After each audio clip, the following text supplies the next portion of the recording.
Model town D53 میں ان کی رہائش۔ آخری عمر میں جب مدینہ طیبہ پہنچے ہیں تو یہاں جانے سے پہلے کہہ کے گئے تھے اب میں نے واپس نہیں آنا۔ ایک لوگوں نے بات سن لی، گھر والوں نے، وہاں پہنچ گئے۔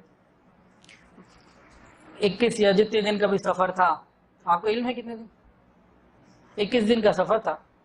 تو ڈیٹ آ گئی، واپسی کا وقت آ گیا۔ سب کہہ رہے ہیں جی رات کی فلائٹ کا وقت ہے، چند گھنٹے رہ گئے، دن ہے یا رات، چند گھنٹے رہ گئے، میں نے نہیں جانا کہ جی ویزا بھی ایکسپائر ہو جائے گا، سب ہو جائے گا، کہ میں تو واپس جانے کے لیے آیا ہی نہیں۔ کہ چند دن بعد ویزا ایکسپائر ہو جانا ہے، اب آپ چلیں۔ انہوں نے کہا نہیں تم لوگ جاؤ، پوری ذمہ داری کے ساتھ بتا رہا ہوں، ان کے رشتہ دار بھی یہاں موجود ہیں۔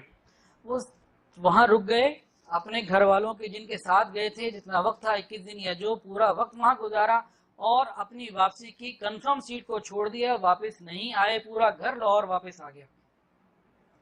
اس کے بعد ابھی چند دن ہی وہاں ٹھہرے تھے، وہیں مسجد نبی شریف میں ان کا انتقال بھی ہوا، مدینہ طیبہ میں انتقال بھی ہوا، وہیں جنازے کی نماز بھی ہوئی مسجد نبی شریف میں، اور جنت البقیع میں دفن بھی ہوا۔ تو تڑپ اور طلب پکی ہونا، پھر اللہ تعالیٰ رحمت فرمائے۔ ہمارا کام ہے مانگنا، ہم اللہ سے مانگیں، یقین کے ساتھ مانگیں گے، انشاءاللہ اللہ تعالیٰ عطا فرما دیں گے۔ ایک آخری واقعہ عرض کر کے بس بات کو مکمل کر لیتے ہیں۔ سیدنا فاروق اعظم رضی اللہ تعالیٰ عنہ ایک دعا مانگتے تھے، اللہم ارزقنی شہادتا فی سبیلک واجعل قبری فی بلد حبیبک، اللہ مجھے اپنے راستے کی شہادت عطا فرما اور اپنے نبی کے شہر میں دفن ہونے کی سعادت عطا فرما۔ اس زمانے میں یہ دعا بڑی عجیب لگتی تھی کہ اس مسلمانوں کی حکومت مضبوط تھی اور پھیلتی چلی جا رہی تھی، شہادت مدینہ میں ملے تو دفن ہو سکتے ہیں نا، اب فوج تو ہے ہزاروں میل دور، ادھر افریقہ اور ادھر یہ ماورا النہر اور کہاں کہاں پہنچ رہی ہیں فوجیں مسلمانوں کی، اگر وہاں سرحد پہ انتقال ہو جہاں جنگ ہو رہی ہے تو مدینہ طیبہ تدفین کے لیے کیسے لائے، سینکڑوں میل دور، ہزاروں میل دور، اور مدینہ میں شہادت کیسے ہو، امن کی جگہ اور ہر طرف آسانی، کوئی پریشانی نہیں۔ تو بڑا ایک عجیب، لوگ حیران ہوتے تھے کہ دعا قبول کیسے ہوگی۔ اصل میں مانگنے والے کا کام ہے مانگنا، قبول کرنے والے کی شان ہے جیسے چاہے قبول کرے۔ مانگنے والے نے اخلاص سے مانگا تھا، اللہ مجھے مدینہ کی قبر عطا فرما، مٹی عطا فرما اور اپنے راستے کی شہادت عطا فرما۔ پھر ہوا کیا؟ انہیں شہادت کہاں ملی؟ عین مصلی نبی صلی اللہ علیہ وسلم پر جب وہ نماز پڑھا رہے تھے، بابوضو احسان کی کیفیت والی ان کی نماز ہوتی تھی۔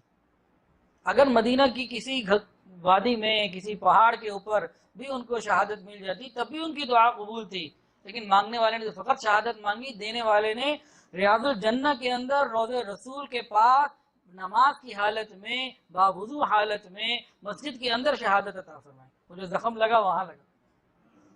یہ دعا اس طرح سے قبول ہوئی۔ ایک شخص تھا فیروز لولو، اس نے مارا۔